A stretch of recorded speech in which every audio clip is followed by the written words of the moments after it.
Our protagonist is completely addicted to games. After playing for 3 days straight, he finally became the top 1 player in the game. For this boy, virtual life is more interesting than his real life. Grabbing his phone, he realized he was about to start his class, when suddenly he heard the sound of a truck braking. For a moment, his vision trembled. Everything was over for him at that moment, but there was a drop of hope. A man was happy, saying he now had a beautiful son, but the child didn't seem to be alive as it wasn't moving. However, that drop fell on the motionless child. Soon, its expression began to change. Then the child started crying desperately. The man seemed happy to notice his child was healthy. With great happiness, he tossed his child up with force. This child was the game-addicted boy who could only remember a truck coming towards him at that moment. Only then did he realize he had reincarnated and was now flying like a bird. For an instant, the boy wondered if this was really happening. And finally, he was sure he had reincarnated in another world. The boy was determined to enjoy the new life he had gained in a different way. At that moment, his father picked him up and jumped to a distant place. Initially, the boy found this new world much more interesting. After 8 years of his reincarnation had passed, the boy began to recall some memories of his past life and wonder why the memories were there now that he had spiritual powers and lived in a wonderful place in a deserted rural area. Currently, his routine is training combat methods with his father. The boy feels that his current life is much more interesting than his past life. His mother believes he has the talent to become something grand. However, the boy starts questioning the time it took to reach the first rank of his training. So he begins to plan a way to get stronger faster. His parents receive an invitation from an elder to train him at his training school, and we find out that our protagonist's name is Si-jin. However, they know that Si-jin has a lot of potential to start at a school as a novice apprentice. The elder realizes that his parents doubt the ability of his teachings and questions the boy's parents if they have any doubts about something. His father doesn't know how to explain how the boy got so strong even training at home. So Si-jin starts putting his plan into action. He goes to a nearby forest and shoots a squirrel. After successfully using his weapon, he is sure he will get stronger this way. Finally, he finds a blacksmith who can manufacture his modern-world firearm. Confident, he continues his tests with the new weapon.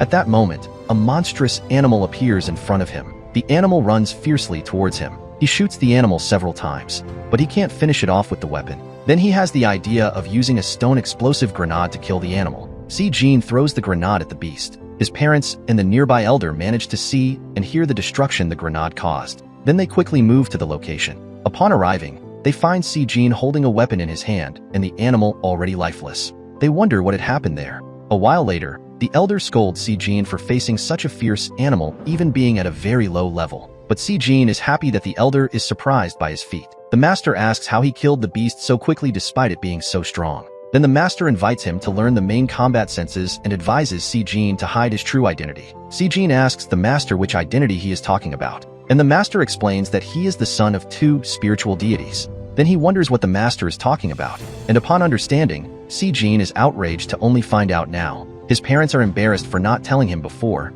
and the master questions why they hadn't told Si-jin anything. The master explains to Si-jin that spiritual deities are people who have managed to reach the maximum level of combat, and that few people have achieved this feat. At this moment, Si-jin is standing in front of the door of the training academy, and the master emphasizes that he only invites elite people to train at his academy. So Si-jin is indignant at having to train and study at a school even in another world. His mother is saddened that her son is growing up so fast while his father consoles her, saying they can finally have a real honeymoon. Si-jin is outraged because his father said they are sending him to a school to have privacy. He says goodbye to his parents, saying he is going to the training academy, and his parents wish him luck in his school admission. Si-jin feels embarrassed in front of the others and asks his parents not to talk nonsense, wondering if they are really spiritual deities. At that moment, another person calls the protagonist. The student who calls him mocks Si-jin because his parents brought him to the school door, saying it wasn't a place for children. A group of nearby students begin to comment on the poor behavior of the veteran student who called Si-jin. Si-jin ignores the provocation and goes off looking for the exam location.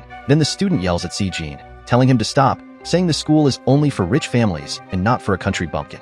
Our protagonist finally stops walking, but again, Si-jin ignores the provocation, saying he didn't hear what the boy said. The veteran student gets irritated with Si-jin's sarcasm and moves to attack, threatening our protagonist with a magical fire attack. Si-jin is outraged at being attacked. The veteran student, all confident, says that if the boy apologizes, he won't attack him. At this moment, Si-jin recalls his mother's teachings about the boy's power and believes he can manipulate the same magic easily. The careless way the boy manipulated the magic makes Si-jin indignant. The boy wonders if this is how common people manipulate spirits, becoming more and more indignant. Thinking that the boy is manipulating a beginner's power and feeling powerful, he takes a deep breath, thinking about what to do next. Without much difficulty, Si-jin casts an ice magic on the boy's hands, blocking his power. The veteran student is perplexed, not knowing what's happening. He can't use his fire magic and doesn't understand anything. Then Si-jin explains to the veteran what he did to block his magic, saying he cut off the oxygen around his hand. Si-jin understands that the veteran student doesn't know about the existence of oxygen since it is not taught in the current world. The student gets very irritated, thinking he is being underestimated by Si-jin, and moves to attack again. At this moment, Si-jin, with an air of superiority, dodges the attack. The protagonist then casts a magic on the student. Si-jin's magic starts to leave the student breathless, suffocating him. Then he gets more and more suffocated. The student soon falls unconscious, and Si-jin then wonders if he might have put too much power into the magic. At that moment, a very beautiful girl approaches, praising Si-jin and thanking him for the help because she was trapped by the boy. The two exchange introductions, stating their names, and thus we meet Mu-jilon. Si-jin recalls that he couldn't communicate very well with women in the modern world, and only with his mother in the current world. Mu-jilon praises him, saying he is very strong. Si-jin agrees, but emphasizes that the veteran student who thought highly of himself was very weak, and Mu-jilon doesn't understand what had happened between the two. At this moment, all the students are called to start the admission exams, and they are to inject their spiritual essences into the spiritual stone. Si-jin at this moment realizes that the Elder Master was really telling the truth about it being normal for very talented people to be in the spiritual master domain. Then Mu-jilon starts injecting her spiritual essence into the spiritual stone, and a very strong spiritual light covers the girl. Seeing the immense power of Mu-jilon, our protagonist is perplexed and believes she is not just an ordinary person. The other students then start commenting on the girl's incredible power and that she is a princess from a neighboring country with great potential. After Mu-jilon finishes, Si-jin approaches her, complimenting her, and Mu-jilon responds by saying he is also very strong. It is Si-jin's turn to inject his essence into the spiritual stone. Our protagonist decides to inject all his spiritual essence at once into the stone, and something surprising happens. Mu-jilon is perplexed by Si-jin's immense power. He continues injecting his essence, not knowing what might happen. Then Si-jin notices several cracks in the stone around his hand and realizes the stone won't withstand so much power. He quickly decides to reduce the power he is injecting into the spiritual stone. At this moment, Si-jin is stunned by almost losing control of his power. The other students start questioning, saying he should be ashamed for participating in the exam. Princess Mu-jilon wonders how it's possible for him to have so much power and is indignant at almost witnessing the spiritual stone explode for the first time. Si-jin wonders if he will have to pay for the stone if it breaks, claiming the stone is very weak. At that moment, someone arrives informing where the rest of the admission exams will take place, calling everyone's attention, announcing that the exams will start soon. Most of the students look at each other with a competitive air. Si-jin is still desperate, realizing he has much more power than needed for the exams. A teacher from the academy arrives, explaining the rules of the exams and their scoring. The teacher also informs that there are very advanced level demons in the mountains, and asks the students to avoid passing through there. Thus, the admission exams begin. Our protagonist feels at home due to the smell of demons. Si-jin, with an air of confidence, looks at something. At this moment, a student appears attacking a low-level demon. Si-jin watches the student attacking the demon from a distance. From the top of a tree, Si-jin fires a shot, hitting the animal. Sarcastically, he apologizes to the student, saying he couldn't help it, claiming the student was having trouble killing the animal. The student who was trying to capture the demon is furious, asking how he dares to steal his prey. Si-jin asks the student why he is indignant about the situation, saying it is normal in games to steal mobs. The irritated student tells Si-jin to stop talking nonsense, saying he is part of a very important family. At that moment, another boy arrives, questioning why the student is holding Si-jin, emphasizing that it is strictly forbidden to use family power in the school. The student, recognizing the newcomer, is frightened, knowing he is a spiritual general. Terrified, the student runs away, shouting he will get Si-jin later. Our protagonist is indignant at how the student can shout and run at the same time. Then Si-jin thanks the newcomer, who introduces himself as Lin Yun and says it's rare for someone to talk to him. Si-jin's new friend proposes they form a team. Si-jin, taking advantage of the situation to accompany a spiritual general, accepts the boy's offer. Then, sometime later at the exam site, the teachers comment that it is not just a test to see abilities, but also to test teamwork. The teacher emphasizes that even being a spiritual general, it is very difficult to complete the exams alone. So Lin Yun wonders if they will really be able to complete the test even with him being a spiritual general. Then Lin Yun explains to Si-jin what the attack plan will be. At that moment, a ferocious beast appears. Surrounded by demons, Lin Yun orders Si-jin to retreat while he plans a way to eliminate the demons. Lin Yun starts attacking the demons quickly to save Si-jin. He believes Si-jin is so scared he can't move. Si-jin is fascinated, seeing those two-headed demons, imagining ways to prepare them for eating. At this moment, Lin Yun's reflection appears in the animal's eye, attacking it. The two come face to face. Then Lin Yun takes the chance to attack it using magic, but he misses the attack, and the animal dodges. Lin Yun continues attacking the demons fiercely with his powerful magics. His spells are so powerful that they form a cloud of smoke around him. Then Lin Yun comments that it will be difficult to eliminate the demons alone. He becomes desperate upon remembering that he left Si Jin behind. Going to meet Si Jin, he encounters several defeated demons and questions our protagonist about his real identity. At this moment, the masters are looking at the map. They remark that it was too early for the students to encounter level 5 demons. The masters emphasize that Lin Yun can defeat level 5 demons even though he is just a young spiritual general.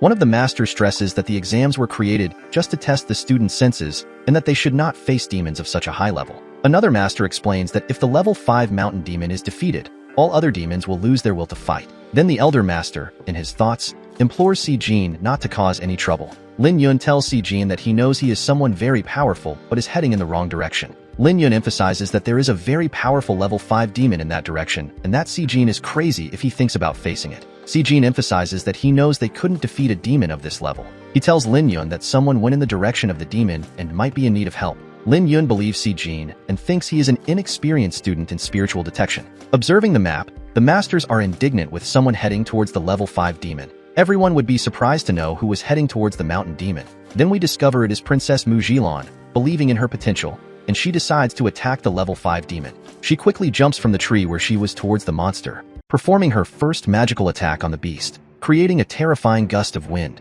Did she manage to succeed with her attack? Unfortunately, the level 5 demon did not suffer any scratches from the princess's attack, so she starts questioning her potential and prepares for another attack. Lin Yun and Si Jin wonder what is happening in the forest. Winds start to arise, and the two are amazed. Intrigued, Lin Yun believes the inexperienced student attacked the demon and that if they approach, they will also be in danger. Then the demon attacks the princess, and she jumps away. Princess Mujilan is amazed by the demon's power and wonders if she will have to use her ability at maximum power. At this moment, the demon charges ferociously at her, attacking the princess, leaving her no time to react. After the monster's attack, she starts to fall, defeated.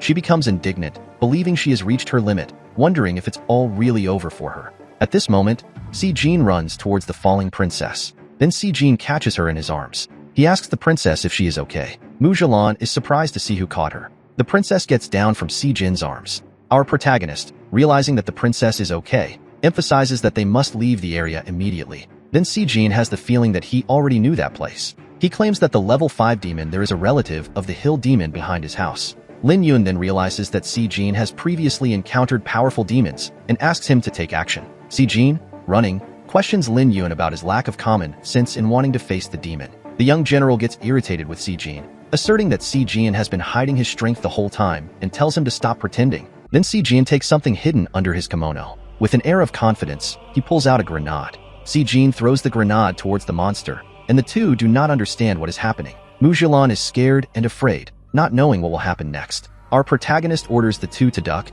and the grenade explodes immediately. After the explosion, the monster's remains start to appear. Lin Yun and Mujilan are perplexed to see that the monster was instantly defeated. At the academy, the masters observing the map are stunned to realize that the level 5 demon had been defeated. The elder master becomes very irritated upon realizing that Si Jin had used a grenade again, knowing it would cause problems. The other students start wondering what is happening. They notice that all the demons are fleeing the forest. A master emphasizes that in years of history, it is the first time someone has been able to defeat a level 5 demon in an exam. Observing the map, the masters can see the demons fleeing from the mountain. The elder master states that due to what happened, they will have to approve all the students. Returning to the training academy, the students gather without knowing what really occurred. Mujilan, intrigued, questions Si Jin about his real identity and who trained him, and Lin Yun asks her to calm down. Then Lin Yun asks Mujilan to be patient, claiming that everyone has something to hide. Princess Mujilan agrees and finally calms down. At that moment, someone invites the elder master to give a speech, and he prepares to begin. The elder master, still not knowing what to say, tries to find words due to embarrassment. He then congratulates all the students for passing the exam and enrolling in the academy, taking the opportunity to urge the new students to dedicate themselves fully. The elder master reinforces that the school is very strict and will not hesitate to sacrifice the incompetent. He states that those who cannot keep up will be eliminated without compassion and will serve as an example to others. All the students present are stunned by the great elder's speech, and tension takes over the students. Then the elder master starts to praise the teachers, commending each one's potential. He tells the students about the achievements of the teachers and former students of the training school who participated in the Purgatory War. The director, then the Elder Master, states that his training academy is responsible for maintaining peace on the continent. Si-jin becomes enthusiastic upon learning that he will have to work hard to reach his desired spiritual level. Then the other students mock Si-jin, saying he is dreaming too high and that he should keep his feet on the ground. Lin Yun, already knowing Si-jin's potential, reinforces to the students that he does not doubt the young boy. At that moment, Si-jin is called to give a speech, and everyone does not understand what is happening. Si-jin is intrigued to learn that he is being called to give a speech. Lin Yun, looking at the students who were questioning Si-jin's potential, points to Si-jin, saying that it was he who defeated the level 5 demon. The students are shocked to learn who really defeated the mountain monster. Si-jin finally arrives on stage. Still disconcerted, he prepares to begin a speech for everyone present. The young disciple starts a welcoming speech, saying he wants to be friends with everyone and recalling that he was ashamed to give speeches in the modern world. The students become irritated with Si-jin, saying he received help from Princess Mujilan and Lin Yun to defeat the level 5 monster. Si-jin is upset that they do not believe in his potential. Upset, he states that in neither world will he be able to enjoy himself in schools. At that moment, someone places a hand on his shoulder to give him advice. Then the Elder Master advises Si-jin to be more discreet, or he will have daily problems at school with the other students. The young boy asks the master to stay calm, asserting that no one can defeat him, to which the master says that is what he is afraid of. The Elder Master emphasizes that Si-jin must maintain discretion above all, so that no one discovers his real identity. Si-jin tells the master that he will restrain himself. The next day, the teachers return with the other exams, explaining how they will be conducted. The students, practicing their spells, prepare to participate in another exam. Then Princess Mujilan starts her attack on the target in the exam, shooting her spell at it. She names her spell and continues the shot. At that moment, Princess Mujilan's spell appears heading towards the target with all its power. The princess's spell is so powerful that it destroys the target in seconds. The students start to comment on the immense potential of the princess. Finally, the princess finishes her attack, and the other students begin asking her to teach them. Then it is Si-jin's turn to participate in the exam, and some students start mocking him. Si-jin, with a sarcastic look, prepares to start his exam. Unexpectedly, he decides to use the same technique as the princess. He described the technique and then will put it into practice in the exam. Si-jin decides to launch the princess's technique with only 30% of its capacity. The princess is astonished to see what Si-jin is about to do. Si-jin's magic attack hits the target without causing much damage. A student comments that Si-jin's magic power is still low, but it's great for his level, and the young boy finds it amusing. At that moment, our protagonist notices that the princess is unsettled and tries to downplay his potential. The princess looks at Si-jin with a furious expression. She emphasizes to Si-jin that this technique is her own and that he learned it just by watching. At that moment, Si-jin realizes why Mujilan is looking at him furiously. Si-jin, unsettled by Mujilan's pressure, turns to where the students are. The young boy takes a deep breath, thankful that the class has ended, stating that it's still too early to learn new spiritual arts. The princess unexpectedly appears, pressuring Si-jin, and he thinks about running away again. Then Si-jin decides to dash away, trying to elude Mujilan, but she runs after him. Already exhausted, he stops and asks Mujilan why she is chasing him. Mujilan demands explanations from Si-jin about what he just did in the exam. Si-jin turns his back on Mujilan again, trying to avoid her. He asks Mujilan to continue the conversation the next day. The princess is indignant with Si-jin for trying to avoid her. Then Mujilan, realizing she won't get anything out of Si-jin, makes a brusque gesture of irritation. To get out of the situation, Si-jin tells Mujilan that there will be a big sales event with promotions at a nearby store. The store in question is crowded due to the big promotions. Trying to approach the stores, the two are squeezed in the crowd, and Si-jin is surprised that Mujilan accompanies him. Princess Mujilan tells Si-jin that her parents are not rich even though she is a princess. She asks Si-jin to treat her like a normal girl, and at that moment, someone bumps into Mujilan. With the push, Mujilan falls into Si-jin's arms.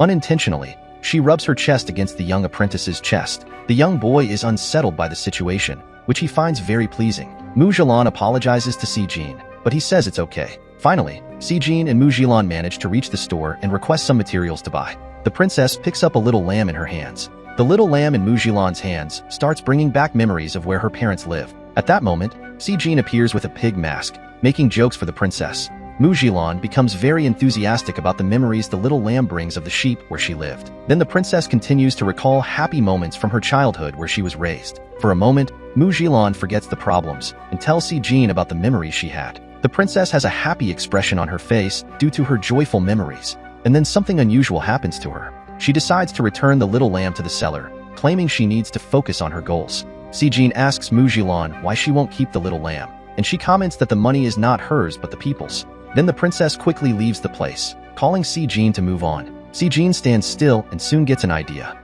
The young boy, suffocating under the weight of the purchases, tries to pretend they are not heavy. The princess advises Si-jin to stop and rest for a while, knowing the bags are heavy and Si-jin is tired. Then the two sit on a log, exhausted. Mujilan again starts to recall where she lives. Then the princess is indignant, knowing she will have to marry someone rich and strong to save her country, which is very poor and weak. The princess, deep in thought, remembers that there is still a chance to reverse this story by becoming a spiritual deity. At that moment, the princess is startled by a noise coming from one of the bags Si-jin was holding. Then Si-jin takes the little lamb out of the bag, surprising Mujilan. Si-jin tells Mujilan that from now on she can always count on him. The princess takes the little lamb in her hands and is speechless. Then the young lady becomes very emotional upon receiving the little lamb from Si-jin. The princess finds a way to hide her emotion so that Si-jin does not notice by hugging the little lamb. At this moment, Princess Mujilan tells Si-jin that he can always count on her as well. Now rested, the princess stands up. She points at Si-jin, calling him by his name, and he is surprised, not understanding what is happening. Then, unexpectedly, she challenges Si-jin to a duel. Si-jin is very surprised by Mujilan's unexpected challenge. The young boy is at a loss, not knowing what to respond to Mujilan. He tries to find a way out of the situation without embarrassing himself, saying it's already late. Then Mujilan, in a loud voice, tells Si-jin that no one will see except for a professor who will serve as a witness and will soon arrive at the location. Now at the training academy, the invited professor to witness is curious to know who the two duelists are at that time of night. Upon seeing them, the professor is surprised. In their presence, the professor comments that the fight will be very interesting knowing who they are. The professor recalls hearing rumors that the two present are the same ones who defeated the level 5 demon. Si-jin, still wanting to avoid the fight and the embarrassment, asks the professor if he can refuse the duel. The professor tells Si-jin that there will be no punishment if he backs out, but it will be very shameful for him not to accept the duel against Mujilan. Then the professor tells Si-jin that this duel will be very interesting, and if he refuses, Mujilan will still end up hitting him. The young Si-jin, desperate and indignant, asks Mujilan why she wants to fight him when he is a beginner. Then the princess sarcastically questions him about his potential. She reinforces that she is sure Si-jin is hiding his real identity and that he is actually the strongest among the students. Then an unexpected gust of wind starts to arise among the trees where they are. The princess is enthusiastic knowing she will fight someone so strong. Then the wind in the area grows stronger, and Si-jin suspects that these winds are caused by the princess due to her spiritual power. The professor recalls that Mujilan has wind attribute abilities. He also remembers that these are spiritual powers like fire, thunder, and ice, and that wind is the weakest. The professor recalls that it was said the princess could be a spiritual general, and when she attacked the level 5 monster, she didn't cause much damage. At this moment, a wind blade appears. The wind blade strikes Si-jin's arm, causing a large cut on the young apprentice's arm. Si-jin wonders what happened, looking puzzled at Mujilan. The professor reinforces that almost no cultivator uses the wind attribute technique, but it is very effective if used correctly. At this moment, Si-jin jumps to defend himself from another wind blade coming his way. The princess projects several wind attacks towards Si-jin. Our protagonist creates a shield to defend against Mujilan's attacks. Si-jin is cornered, not knowing what to do to avoid being hit again. The princess is irritated that Si-jin is not attacking and is only dodging her attacks. At this moment, Si-jin appears, dodging Mujilan's attacks, and the princess is puzzled, not knowing what the young man will use to defend himself. Our protagonist remembers that he promised the elder master not to cause trouble, but he has a new surprise. Then he is frightened, realizing that Mujilan is about to perform a new attack. Mujilan takes action, noticing that Si-jin is approaching, and she launches her dragon cyclone magic towards the young disciple. Si-jin is terrified to see the cyclone coming his way. He asks Mujilan if she isn't overdoing it in the combat. The professor reinforces that even though Mujilan is a spiritual general, she just used a technique used by higher-level cultivators. Then the professor finally discovers Mujilan's strategy. He discovers that the dragon cyclone is just a distraction with no real power, so that she can use her true strength. The professor admires Mujilan's strategy. Then Mujilan shoots a wind arrow at Si-jin through the dragon cyclone. Si-jin sees a light forming within the cyclone. The young man is terrified, not knowing what it really is. Then a great explosion occurs. And finally, we can see what actually happened. At this moment, Si-jin's shadow appears, holding something strange. And to everyone's surprise, Si-jin appears holding a sword. It's indeed a very sharp blade. Then Si-jin emerges, cutting the wind blades with his sword. The professor, who is witnessing the duel, becomes very enthusiastic seeing what is happening. Si-jin begins to defend himself against Mujilan's strikes using his sword. Princess Mujilan is intrigued to see that Si Jin is only defending himself with a sword and not using his magical powers, and she becomes irritated, feeling that Si Jin is underestimating her. Si Jin tells Mujilan that he already knows her attack moves.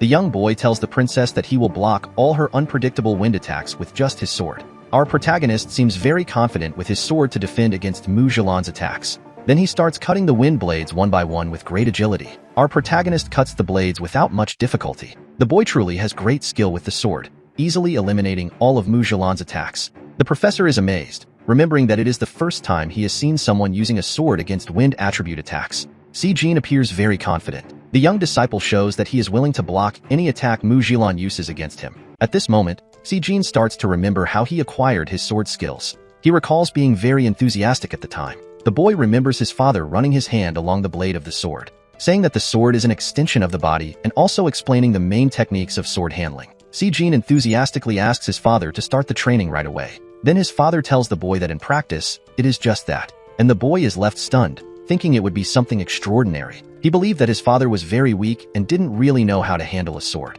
Then Si Jin becomes indignant, thinking that his father won't teach him anything and that he will have to learn sword handling on his own again. Si Jin's father asks him if everything is ready to start practicing. And at that moment, the father charges at the boy, launching a surprise attack, giving the young disciple no chance to defend himself. Then Si Jin appears, fallen and sitting, full of wounds all over his body, believing his father is crazy for attacking him that way. Si Jin's mother quickly appears to assist the boy, yelling at his father in desperation, while the father apologizes for taking it too seriously. Si Jin recalls that he started practicing fencing at just 6 years old and has been practicing for 10 years. And that because of this, he developed a great passion for physical battles. He also remembers that eventually he was no longer intimidated by his father during sword training. The young disciple reinforces that thanks to his father's rigorous sword training, the princess's wind magic didn't scare him. Then he decides to take action against Mujilan's attacks. The boy leaps with his sword in hand towards the wind blades. He generates aggressive attacks with the sword, eliminating all the blades with a single strike. Then he prepares to leap towards Mujilan.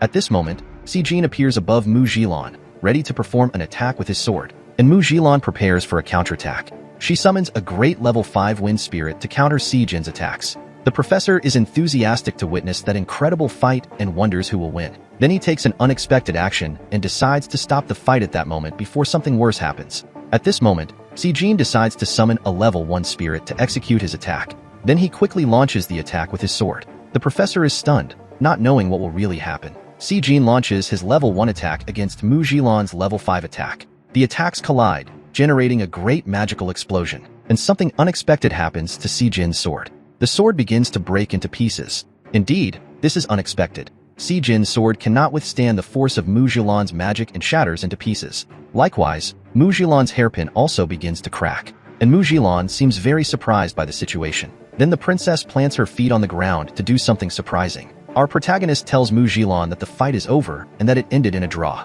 At that moment, Mujilan performs a surprise attack, hitting Si Jin's chin with her head, knocking him out. Then the professor declares Mujilan the winner for knocking Si Jin out with her surprise headbutt. After waking up, Si Jin is indignant with Mujilan, claiming that she cheated in the fight. The princess tells Si Jin that in a battle, anything goes and that he should be more careful. Then Mujilan quickly leaves, telling Si Jin to stop thinking about the fight and that she emerged victorious. Si Jin is indignant that Mujilan ran off after the fight, and the professor tells Si Jin that if she had lost, she would have to marry him. At that moment, Si Jin understands why Mujilan used the headbutt to defeat him. The professor reinforces to Si Jin that if he had won, he might now be marrying Princess. Then the professor reminds Si Jin of his importance at the academy and that it is too early for him to think about relationships. The next morning at the academy, Mujilan arrives, and Si Jin greets her, asking to go to class together, and she agrees. The two head toward the classroom. Mujilan tells Si Jin that she is impressed that he has learned sword techniques and emphasizes that she has not yet put in enough effort. Some students, seeing Mujilan and Si Jin walking together, comment that the two are in a relationship. Si Jin pretends not to hear what the students are saying. Then Mujilan asks him if he doesn't care when people say something about him. The young boy responds to Mujilan that what they say about him doesn't matter because they are insignificant people compared to him. Mujilan sarcastically comments that just looking at Si Jin makes her want to hit him. Then something unexpected happens. At that moment, a student appears, holding Ling Bo's arm, ordering her to bow before him. Ling Bo asks Gao Chen to stop bullying people because it is a school.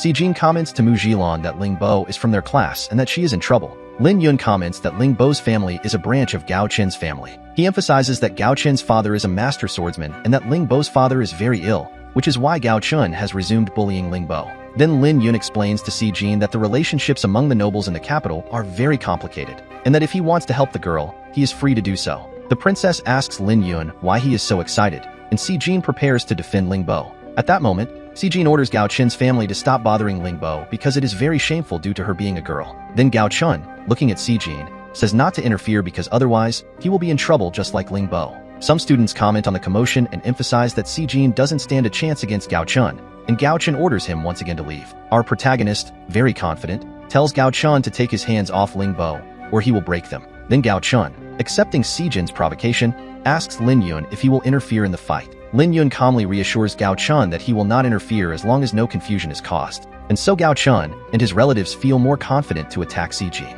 Si Jin shows that he is not afraid, and that he doesn't need Lin Yun's help to defend himself. At that moment, Gao Chun and his family rush towards Si Jin to attack him with their magic. Then Si Jin appears very confident, not worried about what will happen even when facing 2 spiritual masters and 3 in the spiritual realm. Si Jin plants his feet on the ground to begin his defense. Then, before his attackers get close, he generates a level 1 frost spiritual attack on the ground, and all the attackers start slipping on the ice. Once again, Si Jin launches a level 1 fire spiritual art against the attackers. At this moment, everyone is scared, not knowing what is happening. Gao Chun mocks Si Jin, saying that the fire power he launched doesn't even burn his hair. Si Jin sarcastically explains that the intention was never to burn them, but to turn the thin ice into water. The young man, knowing the properties of water, asks if they knew that water is an excellent conductor. Then the attackers start wondering what the word conductor means. And before the attackers can get out of the water, Si Jin launches a level 2 electric shock spiritual power towards the water. To the attackers' surprise, when the electric shock comes into contact with the water,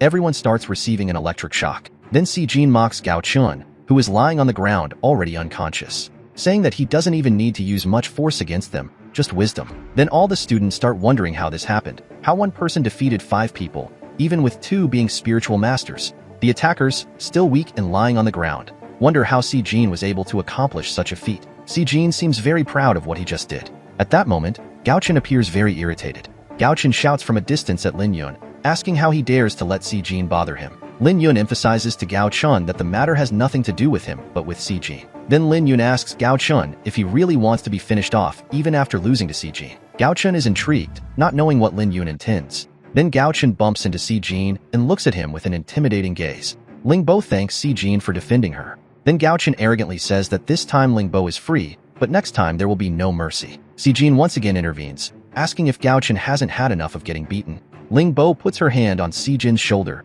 asking him to step aside, thanking him for helping her, and saying that he is a good person. And she emphasizes that the fight with Gao Chun is hers, and she will resolve it, starting to spin her sword in her hand. Ling Bo holds her sword tightly, indicating that she will perform an attack against Gao Chun. Then she yells at Gao Chun, saying she wants to fight him while holding her sword. Gao Chun is intrigued, not knowing what will really happen. The arrogant boy seems very uncomfortable with Ling Bo's attitude. Probably, Gao Chun will take some action against Ling Bo. Then Gao Chun says that Ling Bo's father has embarrassed his family many times, and Gao Chun prepares to start attacking Ling Bo. Lin Yun shouts to Si Jin and Ling Bo to be careful with Gao Chun's magic. At that moment, Gao Chun rushes at Ling Bo, performing a powerful attack. Si Jin is outraged to see Gao Chun attacking Ling Bo by surprise, considering she is a girl. Then Lin Yun and Mu Jilon are intrigued, not knowing what will really happen next. Princess Mu Jilon comments on Ling Bo's stance, saying she might be a very powerful swordswoman. Mu Jilon states that Ling Bo is much more powerful than Gao Chun. Then Ling Bo launches her counterattack against Gao Chun. When the attacks collide, they generate a great explosion of yellow light. Gao Chun appears scared, not knowing what is happening. Then Ling Bo leaps into the air. The young swordswoman heads towards Gao Chun with her sword.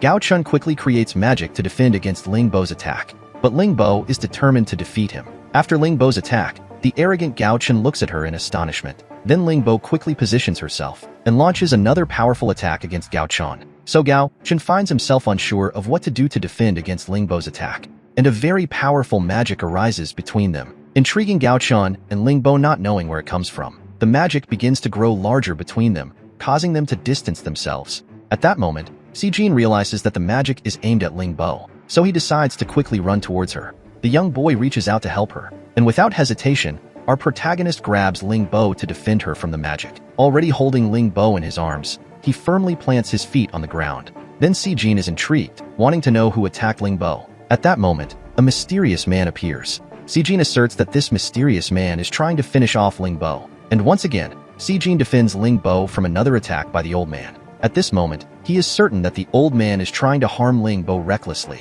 So Si-jin asks to borrow Ling Bo's sword, saying that his is broken. The young disciple, using Ling Bo's sword, begins to create strong winds to push away the old man's magic. Then the flames begin to grow larger, becoming stronger and impossible to contain. The old man mocks Si-jin as he tries to extinguish his magic. At this moment, the old man continues to demonstrate his power, putting more strength into his magic against Si-jin. So Si-jin uses an unusual method again to defend himself. Once again, he has a grenade to throw at his attacker. Taking advantage of the fact that the old man's magic is covering every angle, he throws a grenade at him. And at that moment, a large explosion occurs because of the grenade.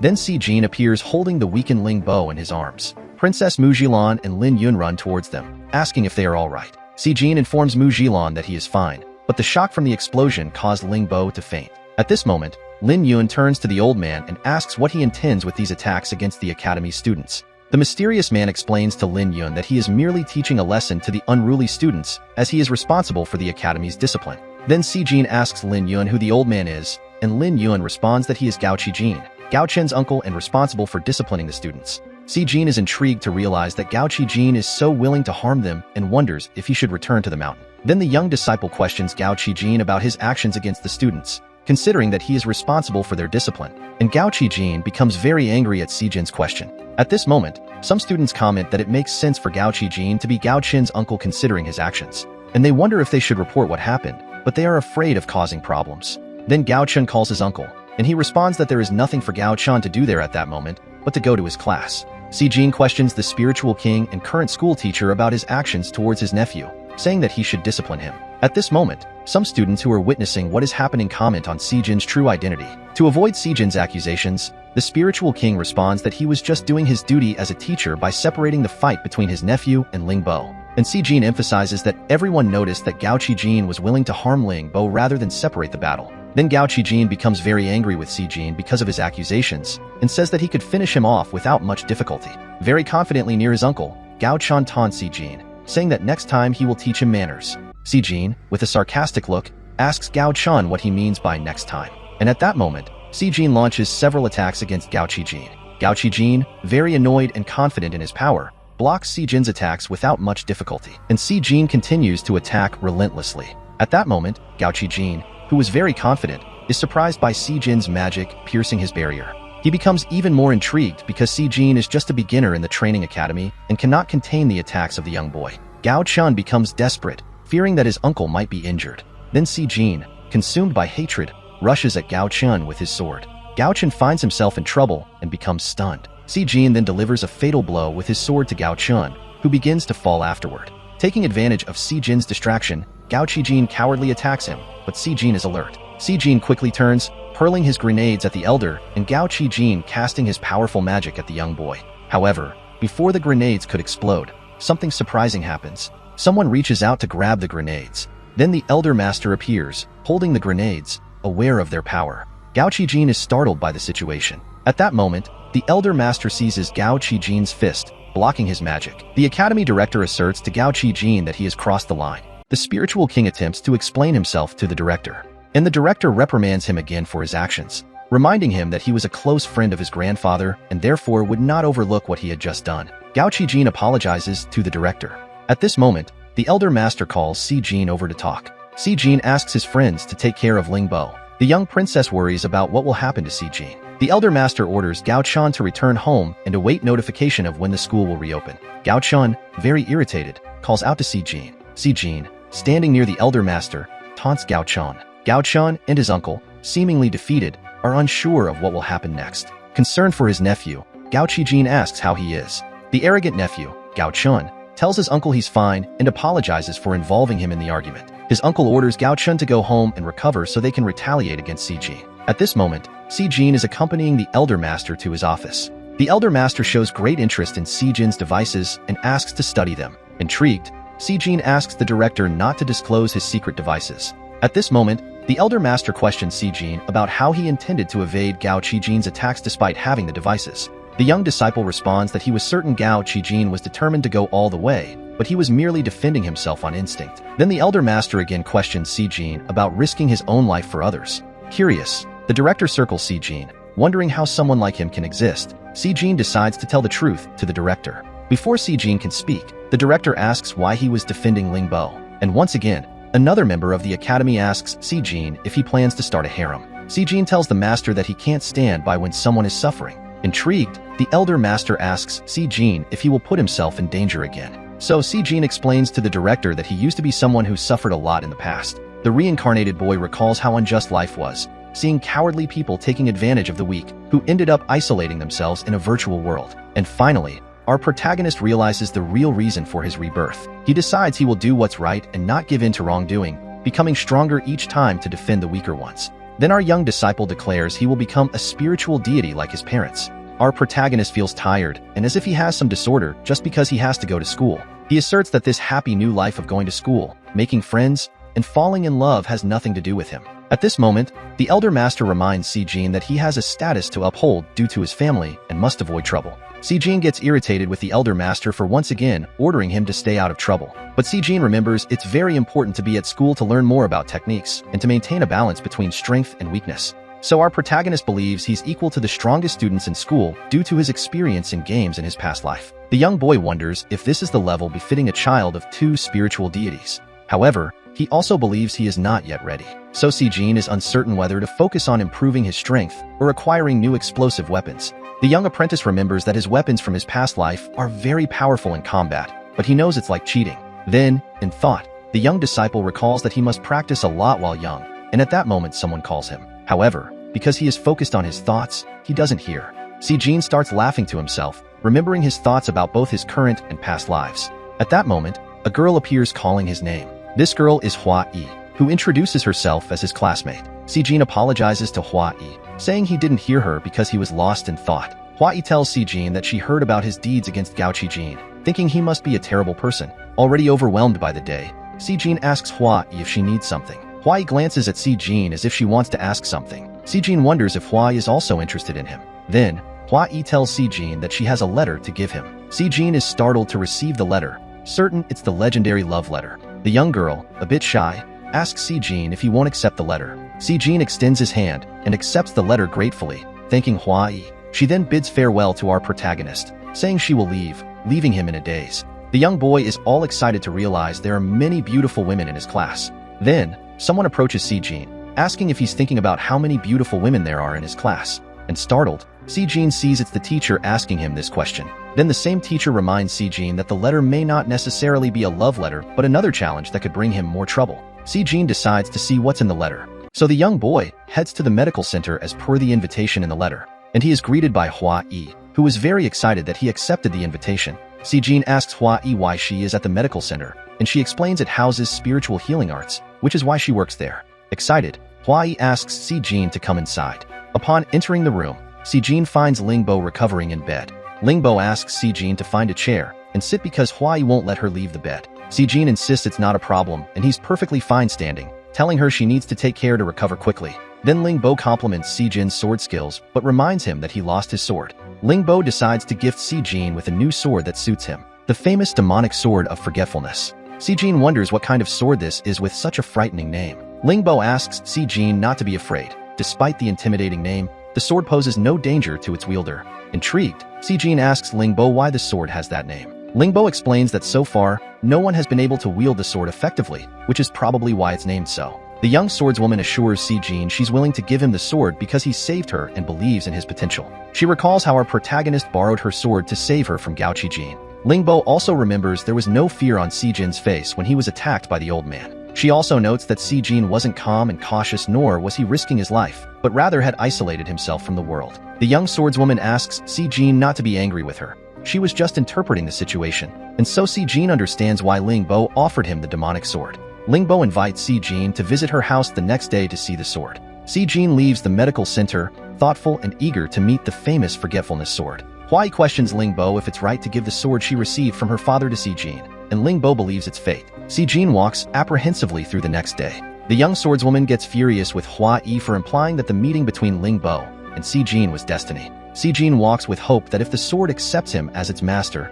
he can unleash its full power in swordsmanship. Our protagonist feels fascinated, imagining this is how a great player unfolds. The next day, Si Jin arrives at Ling Bo's family dojo. The young disciple is amazed by the size of the dojo. Our protagonist is greeted by Ling Bo at the entrance of her family's dojo. Si Jin asks Ling Bo if she's feeling better. Ling Bo thanks Si Jin for visiting her and emphasizes that because of him, she could leave the clinic, leaving Hua Yi embarrassed. Finally, Si Jin realizes that Hua Yi is accompanying Ling Bo, and Hua Yi takes the opportunity to praise Si Jin for saving her friend. Ling Bo becomes very embarrassed by Hua Yi's hallucinations about Si Jin being alone with her in a room at the swordswoman's house. The hostess quickly covers her friend's mouth, stopping her from making jokes. Si Jin is intrigued to see few apprentices in Ling Bo's father's dojo and asks if it's a holiday. Then Ling Bo explains to Si Jin that her father founded the dojo due to his excellent swordsmanship, but the family lacks status. She also explains that after her father fell ill and couldn't wield a sword, the attendance of apprentices at the dojo declined. At that moment, Ling Bo's friend calls her attention. The host informs Si Jin that the sword is just ahead in the next room. Si Jin walks eagerly towards the sword. Then Si Jin finally comes face to face with a beautiful sword, believing it to be a Japanese sword, but it's a Longming double-handed sword. Si Jin, very anxious, wonders what would happen if he were to pick up the sword at that moment. Without hesitation, the young disciple picks up the sword, and surprisingly, the sword communicates with him telekinetically. The sword then asks him if he knows how many generations of Apple phones exist in the modern world at that moment. And Si Jin, still not understanding what's happening, answers the sword, maybe around 30. The young disciple seems very confused by what had just happened. And again, the sword speaks to Si Jin, saying it's very bored and he should talk to his brother. Si Jin is astonished, still unable to understand what's happening at that moment. The young disciple is at a loss with everything happening. Ling Bo and Hua Yi wonder if Si Jin is okay after he wielded the sword. At that moment, things get stranger as the sword starts asking several questions about his soul in Si Jin's mind. Frightened, Si Jin returns the sword to its original place. However, the sword is willing to ask Si Jin one more question. It also asks if he plans to collect women, and if that's his plan, the sword will follow him. Then Si Jin thanks Ling Bo politely as he returns the sword to her. And surprisingly, the sword continues communicating with Si Jin, making him wonder if it works via Bluetooth with wireless communication. And Si Jin quietly leaves the room with the sword still talking in his mind. Then Si Jin asks Ling Bo where her father got the sword. And the young swordswoman emphasizes that she doesn't know much about her father's history with that sword, and normally he didn't need to.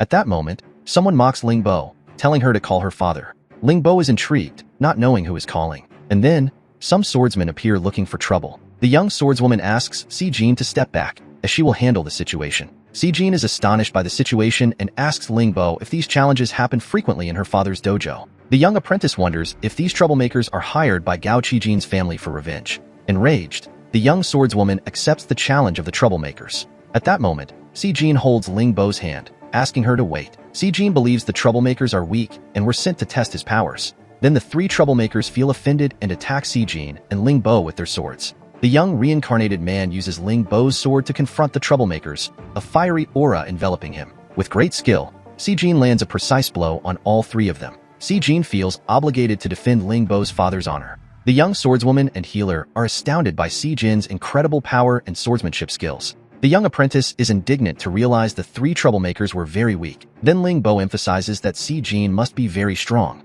not the troublemakers being weak, as he compares himself to spiritual masters. Si Jin agrees with Ling Bo and recalls that if these troublemakers were from his time in the modern world, he would be in trouble. At that moment, our protagonist begins to slap one of the troublemakers to wake him up. The young disciple asks the troublemaker who sent them, and the man begs to be spared, saying it was the Gao Qijin family who paid them. Next, another man appears mocking Ling Bo's family dojo. The young woman becomes very angry with the man, calling her Lu Xiao and calling him a traitor. Then, with a cheeky look, Lu Xiao mocks Ling Bo, stating he was her father's first disciple. In a tone of irony, Lu Xiao tells Ling Bo that if they stay on the street, they can move into his wooden shed, and she will be his personal maid. Without a second thought, Si Jin attacks Lu Xiao for insulting Ling Bo. Then Lu Xiao mocks Ling Bo again, saying Si Jin is crazy to challenge him. With little difficulty, Lu Xiao blocks Si Jin's attack, breaking his sword. Si Jin then stands defenseless before Lu Xiao's sword pointed at his face. Confidently, Lu Xiao provokes Si Jin, asking if he still wants to continue trying to defeat him. Si Jin shows no fear even with Lu Xiao's sword close to his face. Then the young apprentice ironically tells Lu Xiao that he owes him a sword. At that moment, Si Jin remembers that the sword isn't his, but Ling Bo had lent it to him. Lu Xiao is intrigued by Si Jin's reaction, not understanding what's happening. Then Lu Xiao starts laughing, saying he found Si Jin very interesting to be in such a dull place. Putting away his sword, Lu Xiao tells Si Jin that he was his father's first disciple and for some reason betrayed him. Then the young apprentice introduces himself to Lu Xiao, stating his name and his level in the Cultivation Academy. Lu Xiao informs Lingbo that no one will want to help her because she angered the Gao Qijin family and that she will have to participate in the Imperial Tournament. Lingbo is annoyed with Lu Xiao for coming to her father's dojo to discuss this. Then Lu Xiao mocks Lingbo again, telling her to ask her boyfriend to fight for her in the tournament. After saying that, Lu Xiao leaves the place, leaving the three puzzled. Next, it's the healer's turn to mock her friend for being in a relationship with Si Jin. Lingbo apologizes to Si Jin and asks him not to pay attention to Lu Xiao's filthy words. Embarrassed, the young apprentice apologizes to Lingbo for breaking yet another sword of hers. Then the young swordswoman reassures Si Jin, saying the sword wasn't that important even though it was of good quality. Still intrigued by Lu Xiao's sword, Si Jin asks Lingbo how that sword could be so sharp. The young swordswoman explains to Si Jin that that sword was her father's first sword, and only the demon sword could match it. Heartbroken, Lingbo asks Si Jin not to get involved in more trouble because of her. Then Lingbo tells Si Jin that the reason for bringing him to her father's dojo was for him to use the demon sword against Lu Xiao's sword. She states it was a very selfish thought and asks both of them to leave because she needs to be alone. At that moment, Si Jin and Hua Yi are puzzled by Lingbo's request, but they respect it. One of the troublemakers reminds Si Jin that they are still waiting for his decision. With an intimidating air, Si Jin asks the troublemaker if they will continue sending people like them to bother the dojo. Then something surprising happens. The young disciple has a brilliant idea to tie the troublemakers to a pole as an example. Then Hua Yi tells Si Jin that she needs a very important favor, and Si Jin says he already knows what it is. Si Jin reassures Hua Yi that he won't leave Lingbo alone in any way. Embarrassed, Hua Yi compliments the young apprentice, saying she almost fell for him, and Si Jin emphasizes that he hasn't met Lingbo's father yet. The young healer tells Si Jin that Lingbo's father has hardly received visitors for years. Then Hua Yi realizes that Si Jin knows nothing about Lingbo's father's story and begins to tell him how he was gravely injured. She tells how Lingbo's father faced a wolf army alone and finished off the general of that army, but was badly injured. And Si Jin questions why Lingbo's father isn't treated as a hero for saving many people that day. Hua Yi also tells Si Jin that Lingbo's father was blamed by the Gao Qijin family for letting the spirits damage the supply line. Then Hua Yi excitedly asks what the young apprentice will do next. Our protagonist confidently states that he will destroy the Gao Qijin family. The next day at the training academy, the then teacher Gao Qijin is furious. He becomes very annoyed upon realizing that the young disciple is not in class. In the classroom, Lin Yun asks Hua Yi where Si Jin is. The princess, very curious, watches what the two are talking about, and the young healer discreetly informs that she doesn't know where Si Jin is. Mu Zhilan notices that Hua Yi is hiding something and turns angrily, while Lin Yun is amazed by Si Jin's strong friendships. Back at Lingbo's father's dojo, she asks Si Jin if he's sure about taking the demon sword again.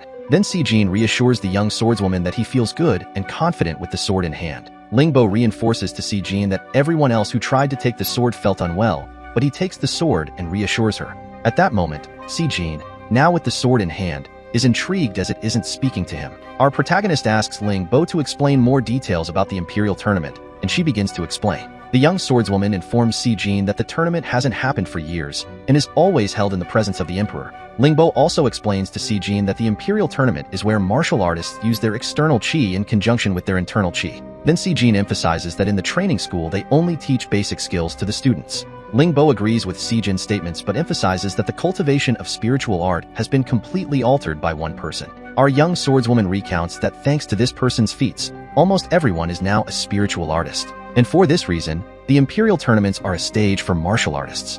Very curious, Si Jin asks Lingbo who this person was after all. Then Lingbo indignantly asks Si Jin if he has no common sense. Our protagonist, all embarrassed, says it's his parents' fault. Lingbo recounts that this person was the first master of spiritual art and the founder of the Royal Cultivation Academy. Intrigued, the young disciple begins to suspect the way this spiritual master acted. And at that moment, the demon sword speaks to him again and tells Si Jin that this master was someone reincarnated like both of them. The sword also recalls that the great master had a saying that he was lonelier than fireworks. Mocking the great master, Si Jin tells the sword that he was probably from a past generation, and the sword gets annoyed with the boy. Lingbo, not understanding what was happening, asks Si Jin if he's okay or if the sword has already affected him. Si Jin, content in thought, talks to the sword, saying he thought they wouldn't talk anymore. At that moment, the young disciple tells Lingbo that he really wants to meet her father, and she asks him to accompany her. They then arrive where Lingbo's father is, and she calls out to him. Unexpectedly, Lingbo's father from inside the room states that he already knows why the boy is there and asks him to enter alone. Intrigued, Sijin asks for permission to enter the room where the dojo owner is. Once inside the room, Lingbo's father asks the young disciple to close the door and inquires about his name. Then the young reincarnated boy turns to Lingbo's father, informing him his name is Sijin and also mentioning that he is his daughter's classmate. Unexpectedly, Sijin finds a shining blade directed at him. Our protagonist becomes frightened and unable to react. He then draws the demon sword to defend himself. While attempting to defend himself, he sees the blade of light disappear in his direction, being certain that it was not a sword. Our boy finds the shadow of someone in a meditation position and is scared to see that this person has created an illusory sword with their mind. Then Lingbo's father praises Sijin, saying that rarely would anyone feel the attack, let alone react to it. With a contented air, the father of the young swordswoman says that this time his daughter was lucky to encounter the son of a spiritual sword master. In an unexpected and aggressive manner, Lingbo's father asks Sijin if he wants to be his son-in-law. And once again, he reinforces the question to Sijin. Then the young disciple is taken aback by Lingbo's father's question. Next, Lingbo's father emphasizes that his mother was very beautiful and had great assets, emphasizing that his daughter will become a beautiful woman. At that moment, Sijin emphasizes to Lingbo's father that this decision should be up to her about whom she will date or marry. Perceiving Sijin's good character, Lingbo's father is sure that his daughter will fall in love with him, and perhaps some girl from school has already fallen in love. Sijin wonders what is wrong with Lingbo's father, and the demon sword tells him that its owner is like that. Ironically, the father of the young swordswoman tells Sijin that he should learn his secret sword skills, but he would have to be his son-in-law. And more ironically, the father of the girl affirms that Sijin can call him his second father with laughter. Our protagonist, not understanding what is happening with the father of the girl, becomes completely disconcerted. Sijin, convinced that he has already learned all the sword movements from his father, tells Lingbo's father that he does not want to be his disciple. Then Lingbo's father emphasizes that his moon heart flow, which only works with the demon sword, is very interesting. And the prospective father-in-law of Sijin begins to list several other movements with his moon heart flow using the demon sword. He also emphasizes to Sijin that his secret skills with the moon heart flow are much more interesting. At that moment, Sijin quickly kneels at his feet, calling him father, and his future father-in-law mocks his father about sword handling. However, Sijin emphasizes that his father taught him that skillless attacks are more powerful than any other skill. Then the dojo owner explains to Sijin that he has achieved a higher level in sword movement skills. And the young boy reminds Lingbo's father that the Imperial Tournament will start the following week and asks if there is time for him to learn. Then, sarcastically, his future father-in-law says that if he doesn't sleep or eat, maybe he will manage to learn something useful. At that moment, the sword owner asks his companion how long the young disciple would take to learn something useful. The sword, responding to its master, says that the young boy would take at least a year, depending on his mental strength. In an unexpected manner, the sword takes control of the situation, performing magic. Sijin becomes desperate, not knowing what is happening. At that moment, Sijin and his sword are being teleported to another world. Already in a parallel universe, Sijin wonders what happened, and the sword explains that it's a world in his subconscious. The sword also explains to the young boy that in this world, time passes differently than in reality, where a year can pass in a second. Then the young boy draws a comparison that this world is like the beginning of a movie, recalling his past life. The forgetfulness demon sword is happy to return to this world where everything happens differently. Unexpectedly, another person arrives in the world where the sword took the young disciple. This person is the father of the young swordswoman who questions Sijin about the sword's statements regarding his past. Sijin is amazed to see Mr. Ling also in that world. Then Mr. Ling emphasizes how impressive the sword is, and that in this world, he can teach the young disciple in his peak physical condition. The young boy questions Mr. Ling why he didn't teach his daughter, and Mr. Ling responds that Lingbo isn't strong enough to wield the sword. Unexpectedly, without giving Sijin time, Master Mr. Ling starts the training by drawing his sword. Mr. Ling also informs Sijin that even if he is finished off using the demon sword, he will be able to revive in this world. Then Sijin becomes terrified by the situation, unsure if what Master Mr. Ling is saying is really true. Still indignant and very frightened, Sijin asks the sword if what Mr. Ling said was indeed true. Our protagonist, furious with the sword, asks why it doesn't create a system like in video games where you press a button and learn everything quickly. Then Master Mr. Ling says that such a system is very stupid and that Sijin should give his utmost to learn the skills. Huai, concerned, asks Lingbo if Sijin is still inside with her father. Then Lingbo, even more worried, confirms to Huai that yes, and that it's already been 3 days. Very concerned about what might be happening, Lingbo begins calling Sijin's name. At that moment, Sijin appears completely injured and finished, holding his sword. Then Master Mr. Ling says that Sijin has rested enough, forcing him to revive. Our video ends here. Leave your like and subscribe to the channel. Until next time, bye-bye.